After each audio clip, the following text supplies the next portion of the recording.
Hello guys, welcome to my YouTube channel. Before uploading the video on mechanics, मैं चाहता हूँ कि आप लोग कुछ बेसिक्स फार्मूले जो यूज होंगे उनको आप लोग रिवीजन कर ले बढ़िया से. So let's revise the basic formulas that will be very useful to solve the question that I am gonna upload. Okay, so let's see. First of all देखिए डिस्टेंस और डिस्प्लेसमेंट, डिस्टेंस एंड डिस्प्लेसमेंट, इन दोनों basic difference क्या होता है. देखिए distance क्या होता है, ये होता है एक्चुअल डिस्टेंस. जैसे देखिए ये यहाँ से यहाँ गया, फिर यहाँ से यहाँ गया, तो देखिए डिस्टेंस बना क्या हो जाएगा, यहाँ से यहाँ तक का समेशन प्लस यहाँ से यहाँ तक. जैसे ये लीजिए 3 मीटर है, ये 4 मीटर, तो नेट डिस्टेंस मेरा कितना हो गया 7 मीटर. बट डिस्प्लेसमेंट क्या होता है, shortage distance between initial and final point. Initial point क्या था ये, और फाइनल पॉइंट क्या था ये. तो शॉर्टेज डिस्टेंस क्या हो गया मेरा, ये हो गया शॉर्टेज डिस्टेंस हो गया.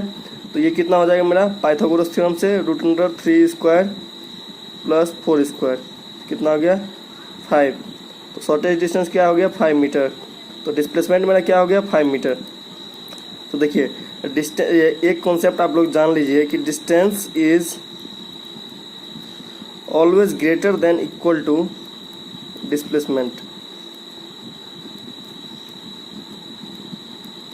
माने डिस्टेंस का हमेशा डिस्प्लेसमेंट से या तो बड़ा होगा या तो बराबर होगा. तो अगर रेशियो आपको पूछ दिया जाए डिस्टेंस अपॉन डिस्प्लेसमेंट का, तो क्या हो जाएगा, ये हमेशा ग्रेटर देन 1 होगा या तो इक्वल टू 1. अगर जैसे मान लीजिए यहाँ से यहाँ गया, यहाँ से यहाँ कोई चीज़ यहाँ से यहाँ गया, तो यहाँ से यहाँ गया, तो इनिशियल और फाइनल पॉइंट के बीच में शॉर्टेज डिस्टेंस भी यही है और डिस्टेंस भी यही है. तो डिस्टेंस और डिस्प्लेसमेंट दोनों इक्वल है. तो इस केस में क्या हो जाएगा, distance upon displacement is equal to 1. और दूसरे केस में हमेशा देखेंगे कि डिस्टेंस या तो बड़ा होगा या तो बराबर होगा. ठीक है, चलिए अब देखते हैं दूसरे कॉन्सेप्ट को, स्पीड एंड वेलोसिटी. देखिए स्पीड क्या होता है, rate of change of distance, मैंने किसी भी दिए हुए टाइम में हमने कितना डिस्टेंस कवर किया. तो ये क्या हो गया मेरा डिस्टेंस अपॉन टाइम. क्लियर है.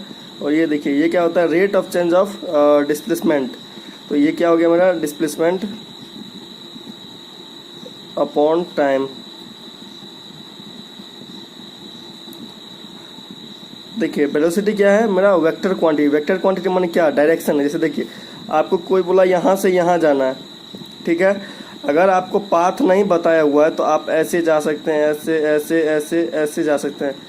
तो ये जो आप जाएंगे जितना किसी दिए हुए टाइम में आप जितना डिस्टेंस ट्रेवल करेंगे, ये हो गया मेरा स्पीड. लेकिन वही अगर आपको पाथ दे दिया होगा फिक्स डायरेक्शन ऐसे ही जाना है, तब जो आप डिस्टेंस ट्रेवल करेंगे जो टाइम में, उसे हम वेलोसिटी कहेंगे. तो वेलोसिटी क्या हो गया मेरा वेक्टर क्वांटिटी. वेक्टर क्वांटिटी क्या होता है, जिसमें कि मेरा क्या डायरेक्शन फिक्स होता है. ठीक है. तो वैसे ही जिस तरह से हमने इसके रेशियो को देखा था, उसी तरह से हम इसके भी रेशियो को देख सकते हैं कि स्पीड अपॉन वेलोसिटी क्या होगा मेरा ग्रेटर देन इक्वल टू 1. ये दो इम्पोर्टेंट रिजल्ट जो है आप माइंड में रखिएगा, हमेशा काम देने वाला बहुत ज़्यादा. चलिए ये दोनों मेन कॉन्सेप्ट आपने देख लिया. अब देखिए एक्सेलरेशन. एक्सेलरेशन ये क्या होता है मेरा, और rate of change of velocity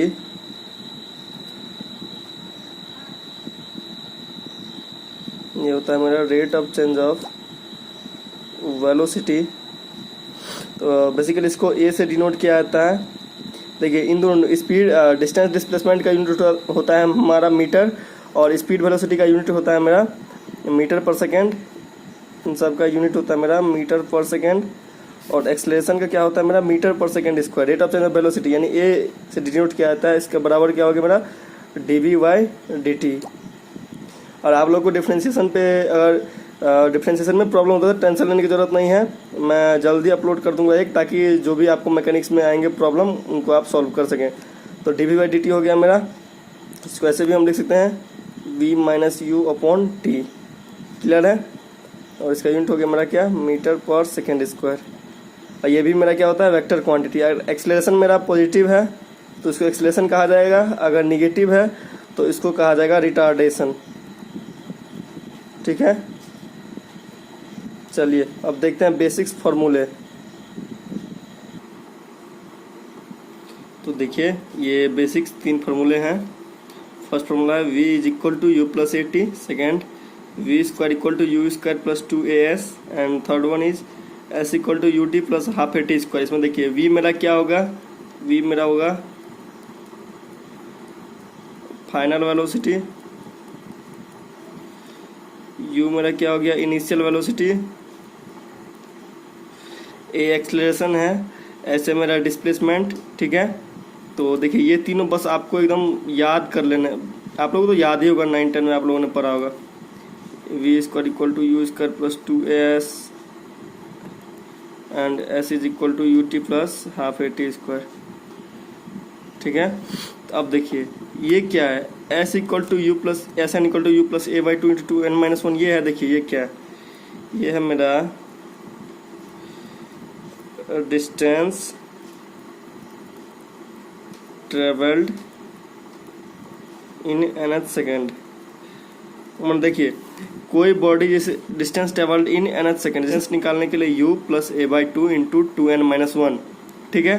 distance travelled in nth second, ये तीनों तो याद हो गए होंगे। v=u+at, v²=u² + 2as, s=ut + ½ at² and sn= distance travelled in nth second u + a/2 × 2n-1। अब देखिए ये है motion of free falling body, माने कोई बॉडी फ्री फॉल कर रहा है। और ये देखिए क्या है, for downward motion. Downward motion के लिए जैसे कोई बॉडी यहाँ है तो ये डाउनवर्ड मोशन कर रहा है, यहाँ पे छोड़ दिया आप, इस पर कोई फोर्स नहीं लगा रहे, बस ऐसे ऐसे किसी चीज़ को पकड़े हुए हैं, ऐसे देखिए ऐसे इसको पकड़े हुए हैं, ऐसे छोड़ दिए, बस छोड़ दिए, कोई फोर्स इस पर नहीं लगा रहे। तो ये हो गया फ्री फॉलिंग। तो फ्री फॉलिंग के केस में क्या होगा, बस जैसे यहाँ पे ए था ना, उसको जी से कन्वर्ट कर देना, यानी एक्सेलरेशन ड्यू टू ग्रेविटी से ए के बदले बस जी रख देना है। तो v=u + gt, s=ut + ½ gt² and v²=u² + 2gs। और अपवार्ड मोशन के लिए जैसे कि ये तो ऐसे हम छोड़ रहे थे, लेकिन अपवार्ड मोशन जब कभी होगा ना, तो अपवार्ड मोशन के केस में जी निगेटिव कर देंगे। एक चीज़ जान लीजिए, अगर आप बॉडी को ऊपर फेंकिए या नीचे ले जाइए, जी का वैल्यू हमेशा डिक्रीज करता है। तो अपवार्ड मोशन के लिए हम जी का वैल्यू निगेटिव कर देंगे। तो जी का वैल्यू निगेटिव कर देंगे तो मेरा 3 फार्मूला क्या क्या आ जाएगा, v=u - gt, ठीक है, s=ut - ½ gt² and v²u² - 2gs, ठीक है। ये हो जाएंगे मेरे फार्मूला डाउनवार्ड मोशन के लिए +g और अपवार्ड मोशन के लिए -g। बस ये 3 फार्मूले हैं, उसी में एक को g से रिप्लेस कर देना है, ठीक है। Let's see some diagram to clear your concept. देखिए ये 4 डायग्राम है डिस्टेंस वर्सेस टाइम का। ये वर्टिकल एक्सिस जो है y एक्सिस ये डिस्टेंस का है, डिस्प्लेसमेंट का, और ये x एक्सिस है टाइम का। ये देखिए इसमें क्या है, मेरा टाइम बढ़ रहा है लेकिन डिस्प्लेसमेंट मेरा फिक्स है। डिस्प्लेसमेंट फिक्स है यानी क्या, वेलोसिटी मेरा क्या हो जाएगा, वेलोसिटी होता है rate of change of displacement. Displacement मेरा फिक्स है, चेंज नहीं हो रहा है, तो वेलोसिटी मेरा क्या हो जाएगा, 0। चलिए इसमें देखिए डिस्प्लेसमेंट और टाइम दोनों लिनियरली वेरी कर रहा है, लिनियरली वेरी कर रहा है, तो ये मेरा क्या हो गया, ये हो गया मेरा यूनिफॉर्म वेलोसिटी।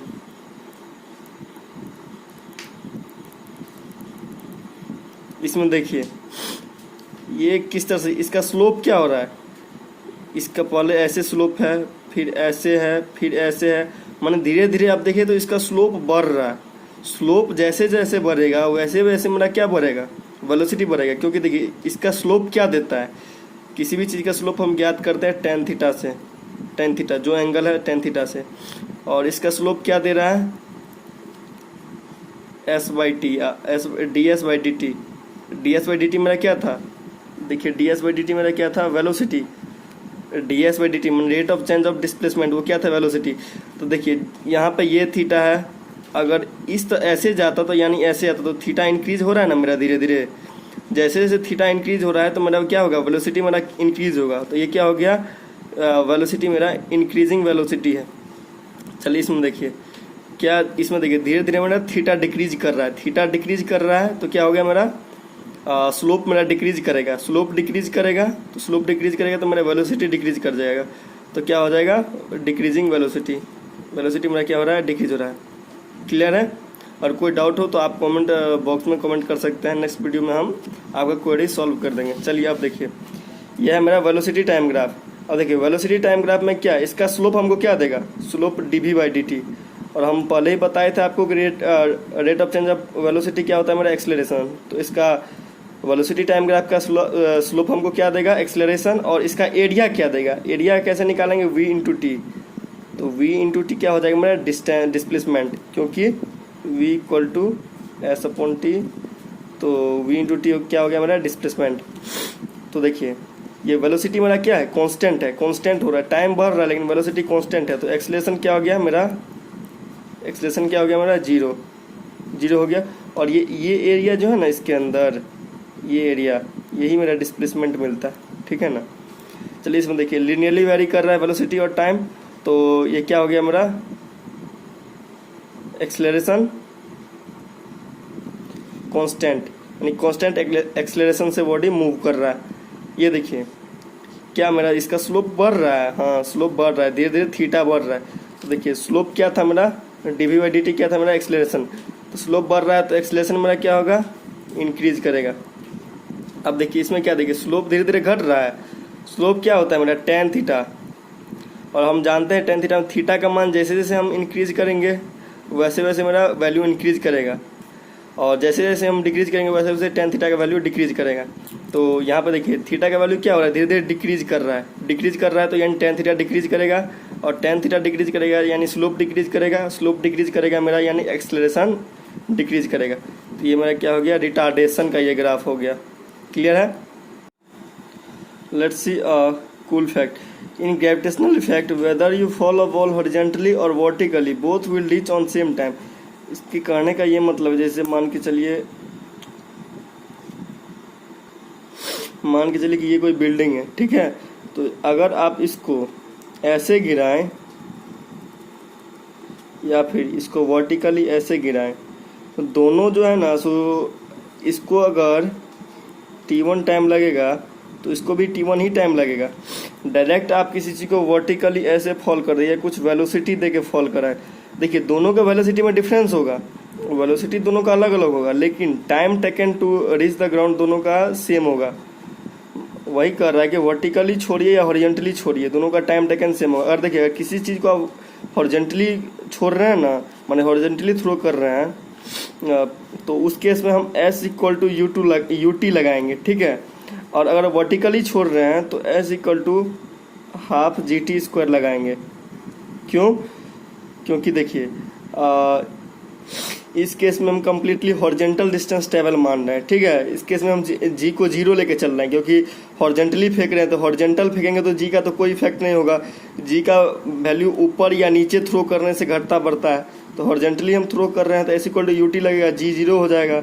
और इस केस में देखिए हम वर्टिकली छोड़ रहे हैं, तो वर्टिकली छोड़ रहे हैं तो इसका मतलब हम इनिशियल वेलोसिटी जीरो लेके चलेंगे। तो इनिशियल वेलोसिटी जीरो लेके चलेंगे अगर हम s=ut + ½ gt² में, ये जीरो लिए तो ये तो मेरा खत्म हो गया, तो ½ gt² बचा। तो अगर किसी चीज़ को वर्टिकली छोड़ रहे हैं, फ्री फॉल हो रहा है मेरा, तो s= क्या हो गया, ½ gt²। अगर हॉरिजेंटली छोड़ रहे हैं तो s=ut लगेगा, ठीक है। देखिए अब हम प्रोजेक्टाइल मोशन के कुछ कंसेप्ट देखते हैं। कोई भी ऑब्जेक्ट हो, कोई भी ऑब्जेक्ट को अगर हम कोई भी बॉल है, let's suppose any ball is throne from here, the path that it will follow is like that parabolic path।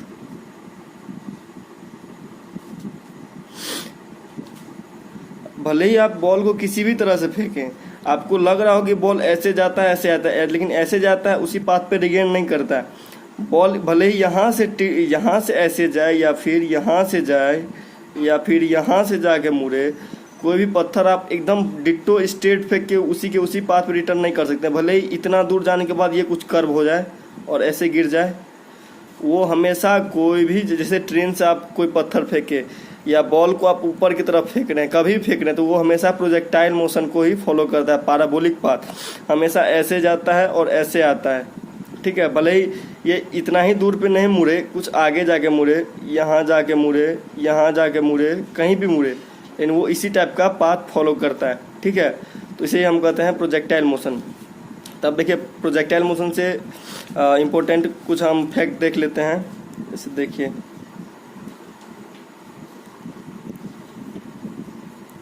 मान लीजिए हम फेंकें बॉल को यहाँ से, इनिशियली ए कंडीशन ए से बी तक ये गया, ठीक है। हम यू वेलोसिटी से इसको थ्रो किए, ठीक है। ये इधर है मेरा डिस्प्लेसमेंट, इधर है मेरा टाइम, ठीक है। तो देखिए ए से बी तक जो हॉरिजॉन्टल डिस्टेंस इसने कवर किया ना, ये जो डिस्टेंस कवर किया ए से बी तक जाने में, इसको हम कहते हैं रेंज। क्या कहते हैं? रेंज। और देखिए ये क्या है, मेरा मैक्सिमम हाइट। एक हाइट होगा जहाँ पे मैक्सिमम हाइट वो कवर करेगा। ये क्या हो जाता है मेरा, जहाँ से हम फेंके थे वहाँ से जहाँ तक गया मैक्सिमम हाइट, ये मेरा क्या हो गया, ये हो गया H max, maximum height. Horizontal distance मेरा जितना ट्रेवल किया वो हो गया रेंज, और जितना हाइट ट्रेवल किया हो गया मैक्सिमम हाइट, ठीक है। और ये देखिए यहाँ से यहाँ तक जो गया ना, ये होता है टाइम ऑफ असेंट, और माने ऊपर तक मैक्सिमम हाइट अटेंड करने में जितना उसको टाइम लगा, और यहाँ से यहाँ तक आने में जितना लगा वो टाइम ऑफ डिसेंट। और टोटल टाइम होता है वो होता है टाइम ऑफ फ्लाइट। तो टाइम ऑफ फ्लाइट होता है time of ascent plus time of descent. अब देखिए कुछ बेसिक फार्मूले आप देख लीजिए, ये तीन मेरे बेसिक फार्मूले हैं। Range equal to u square sine 2 theta upon g, height equal to u square sine square theta upon 2 g, and time of flight equal to 2 u sine theta upon g. यहाँ पे ध्यान दीजिएगा, time of ascend होता है u sine theta upon g, और time of descend होता है u sine theta upon g, और टाइम ऑफ फ्लाइट दोनों का समेशन होता है, इसलिए होता है 2u साइन थीटा अपॉन जी। तो बस ये तीनों फार्मूले आपको एकदम याद करके रखना है। टू को यहाँ पे देखिए u वेलोसिटी से जा रहा है तो इसका हॉरिजॉन्टल कंपोनेंट क्या हो गया मेरा, u cos थीटा, और वर्टिकल कंपोनेंट क्या हो गया मेरा u साइन थीटा। तो देखिए हॉरिजॉन्टल कंपोनेंट कभी चेंज नहीं होता, क्यों? क्योंकि अगर ऐसे कोई चीज़ जा रहा है ना तो इस पे ये जी का वैल्यू है सेम है, क्यों? क्योंकि हाइट मेरा सेम है। लेकिन ऐसे कोई चीज़ जा रहा है तो वर्टिकल डायरेक्शन में यू जी का वैल्यू चेंज होते जाता है, इसलिए कभी भी प्रोजेक्टाइल मोशन में horizontal component you cos theta कभी चेंज नहीं करता, लेकिन यू साइन थीटा जी के कारण हमेशा चेंज होते रहता है, ठीक है। तो बस इतना फार्मूला, ये तीन फार्मूला आप माइंड में याद रखेगा, u square sine 2 theta upon g, u square sine square theta upon 2 g, and 2u sine theta upon g. और याद रखिएगा कि हॉरिजॉन्टल कंपोनेंट कभी भी चेंज नहीं करता है, वर्टिकल कंपोनेंट चेंज करता है, क्योंकि हॉरिजॉन्टल कंपोनेंट नहीं करता है, जी का वैल्यू सेम रहता है, ठीक है। तो अब हम मिलते हैं कुछ प्रॉब्लम को लेके, हम अगले वीडियो में डिस्कस करेंगे, ठीक है। Bye bye, take care.